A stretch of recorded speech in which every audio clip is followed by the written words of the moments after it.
नमस्कार आदाब दोस्तों। तो चलिए आज फिर हम आप लोगों के लिए लाए देश और दुनिया की तमाम ताज़ा बड़ी खबरें, ब्रेकिंग न्यूज हेडलाइंस एक एक करके तमाम बड़ी खबरें आपके सामने रखेंगे। सबसे पहली और बड़ी खबर में आपको बताएंगे दोस्तों कि इजराइल और हमास के बीच गाजा पट्टी में चल रहे संघर्ष के बीच इजरायली पीएम बेंजामिन नेतन्याहू की बढ़ सकती है मुश्किलें। भ्रष्टाचार के मामले में फिर एक बार इजरायली कोर्ट के अंदर बेंजामिन नेतन्याहू के खिलाफ कार्रवाई शुरू कर दी गई है। इसकी जानकारी आगे आपको विस्तार से देंगे। साथ ही साथ अगली बड़ी खबर में आपको बताएंगे दोस्तों कि गाजा में जिस तरीके से इजरायली सेना के द्वारा आम नागरिकों को टारगेट किया जा रहा है, इसको लेकर के यूनाइटेड नेशन को अब डॉक्टर्स विदाउट जो है बॉर्डर्स की एक संस्था ने खुला पत्र लिखा है। इसमें जो बातें लिखी गई वो आपको सुननी चाहिए। आगे हम आपको बताएंगे कि दरअसल इस लेटर में क्या लिखा गया है। साथ ही साथ अगली खबर में आपको बताएंगे दोस्तों कि इजराइल को F-35 लड़ाकू विमानों के पुर्जों की आपूर्ति रोकने की अपील कर दी गई है। यानी कि जिस तरीके से इजराइल को जो है F-35 विमानों के जो पार्ट्स होते हैं वो तमाम देशों से आते हैं, जिससे इजराइल उनको बना करके आप देख रहे होंगे कि गाजा पट्टी में किस तरीके से कार्रवाई कर रहा है। अब तमाम देशों से इजराइल के लिए जो है फाइटर जेट्स के जो पार्ट्स हैं वो जो है एक तरीके से सप्लाई ना करने की अपील की गई है। इसकी भी जानकारी आगे आपको देंगे। साथ ही साथ अगली बड़ी खबर में आपको बताएंगे दोस्तों कि अब गाजा के अंदर सीज फायर की फिर से अपील की गई है। भारतीय अमेरिकी कांग्रेस सदस्य प्रमिला जयपाल ने गाजा के अंदर सीज फायर की जो है अपील की है। किस तरीके से क्या कहा, इनके बयान को भी सुनाएंगे। साथ ही साथ अगली बड़ी खबर में आपको बताएंगे दोस्तों कि गाजा में इस बैटल को हार सकता है इजराइल।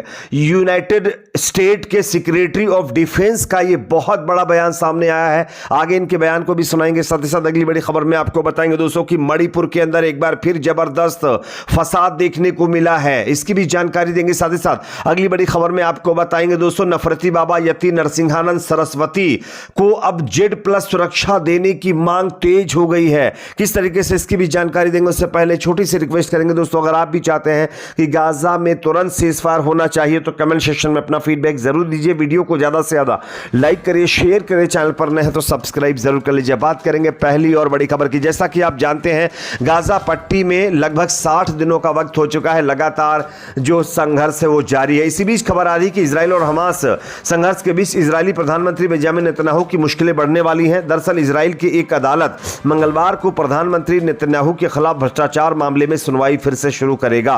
नेतन्याहू पर आरोप है कि बेजेक के स्वामित्व वाली वेबसाइट पर अनुकूल मीडिया कवरेज के बदले बेजेक जो है टेलीकम्युनिकेशन के लिए लाभकारी नियामक कदम उठाए थे। इसी मामले में मंगलवार को सुनवाई फिर से शुरू की जाएगी। जून माह में मामले पर 3 न्यायाधीशों ने सिफारिश की थी कि अभियोजन पक्ष रिश्वतखोरी का आरोप वापस ले ले। हालांकि अभियोजन पक्ष ने आरोप वापस लेने से इनकार कर दिया और मुकदमा जारी रखने का फैसला किया, जिसके बाद इजरायली पीएम नेतन्याहू के खिलाफ भ्रष्टाचार के मामले में फिर से कोर्ट में सुनवाई होने जा रही है, जिससे इजरायली पीएम नेतन्याहू की मुश्किलें बढ़ सकती हैं, क्योंकि नेतन्याहू का इस भ्रष्टाचार में हाथ है। ऐसी भी खबरें सामने आ रही हैं। अगली खबर की बात करेंगे जो कि यहां पर सामने आ रही है। इजराइल और हमास के बीच चल रहे विवाद के बीच अब डॉक्टर्स विदाउट बॉर्डर्स ने अब यूनाइटेड नेशन को खुला पत्र लिखा है। मैं आपको खबर दिखा रहा हूं, आप देख सकते हैं। इजराइल और हमास के बीच कुछ समय के लिए हुए सीज़फायर के बाद फिर से शुरू हुए बैटल में जिस तरीके से इजरायली सेना लगातार आम नागरिकों को निशाना बना रही है, इससे करीब अब तक 15,000 से ज्यादा लोग हमारे बीच नहीं रहे हैं। वहीं वैश्विक चिकित्सा मानवतावादी संगठन मेडिसिन्स सन्स जो है फ्रंटियर्स MSF ने मंगलवार को फिर एक बार संयुक्त राष्ट्र सुरक्षा परिषद को एक पत्र लिखकर गाजा में तत्काल सीज़फायर सुनिश्चित करने की अपील की है। साथ ही साथ ये भी कहा है कि गाजा पट्टी के अंदर जिस तरीके से आम नागरिकों को निशाना बनाया जा रहा है इजरायली सेना के द्वारा, ये तमाम चीजें बंद होनी चाहिए। देखना ये होगा कि अब यूनाइटेड नेशन इस पर क्या करता है। अगली खबर की बात करेंगे जो कि सामने आ रही है दोस्तों। यहां पर जो है एक बार फिर इजराइल के खिलाफ कई और मुल्कों ने एक बड़ा एक्शन लेने की तैयारी शुरू कर दी है। मैं आपको खबर दिखा रहा हूं, आप देख सकते हैं। इजराइल को F-35 लड़ाकू विमानों के पुर्जों की आपूर्ति रोकने की यहां पर अपील की गई है। दरअसल 4 दिसंबर नीदरलैंड में मानवाधिकार वकीलों ने इजराइल को लड़ाकू विमानों के पुर्जों का निर्यात रोकने के लिए सोमवार को अदालत का रुख कर लिया है और यहां पर सीधे तौर पर कहा गया है कि अगर इजराइल को लड़ाकू विमानों के पार्ट्स सप्लाई किए जाएंगे तो उसका इस्तेमाल गाजा के अंदर इजराइल करेगा।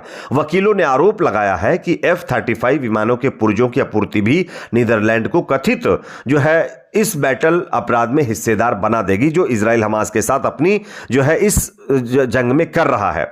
यह दीवानी मामला द हेग की अदालत में दायर किया गया है। तो यह नीदरलैंड की तरफ से एक बहुत बड़ा कदम उठाया गया है और नीदरलैंड के अंदर मानवाधिकार वकीलों ने इजराइल के खिलाफ मोर्चा खोलते हुए अब इजराइल को लड़ाकू विमानों के लिए जो पार्ट्स नीदरलैंड से सप्लाई होते हैं उन पर रोक लगाने की मांग की गई है।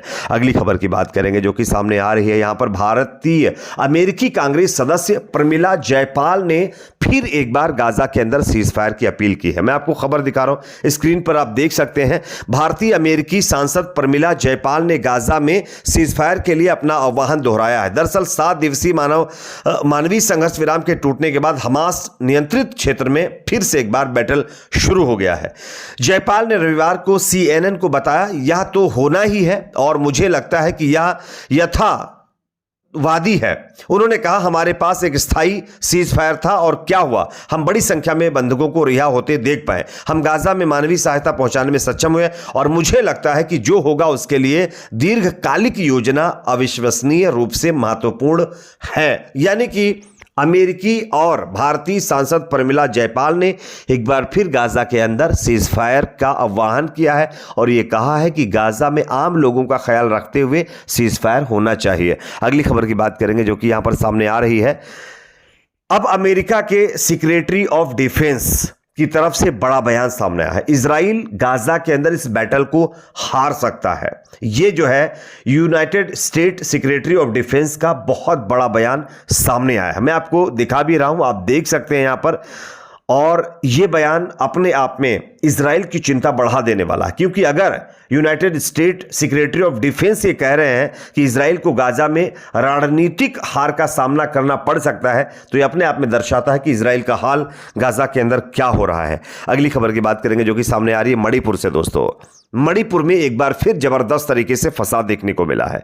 जिस तरीके से सोमवार को 7 महीने के बाद मणिपुर के अंदर कई जगहों पर इंटरनेट सेवा को बहाल किया गया, चालू किया गया, उसके तुरंत बाद फसाद हो गया। 2 ग्रुप आपस में भिड़ गए जिसके चलते 13 से ज्यादा लोगों की यहां पर कैजुअलिटी की खबर भी सामने आ रही है। अगली खबर की बात करेंगे जो कि सामने आ रही है।